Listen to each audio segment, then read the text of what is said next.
પોરબંદરના દરિયામાંથી 700 કરોડનું ડ્રગ્સ પકડાવાના કેસમાં કોર્ટે આરોપીના 4 દિવસના રિમાન્ડ કર્યા મંજૂર। એનસીબી અને ગુજરાત એટીએસે 700 કરોડના ડ્રગ્સ સાથે 8 ઈરાની નાગરિકોની કરી છે ધરપકડ।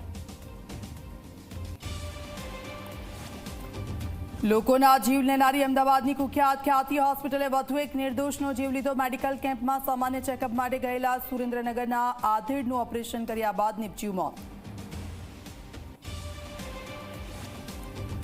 સુરતની હની ટ્રેપ ગેંગમાં નકલી પોલીસ બનીને કામ કરતા 3 આરોપીઓની થઈ ધરપકડ।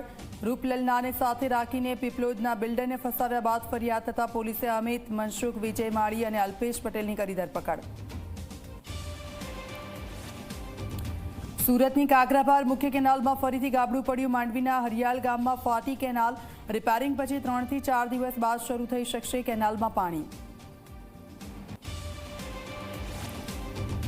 પાકના રક્ષણ માટે ખેડૂતોને ગોડાઉન બનાવવા મળતી સબસિડીની રકમ 75,000થી વધારીને 1 લાખ કરવામાં આવી। 330 ચોરસ ફૂટનું પાક સંગ્રહ સ્ટ્રક્ચર બનાવવા માટે સરકાર હવે 1 લાખ રૂપિયા આપશે સહાય।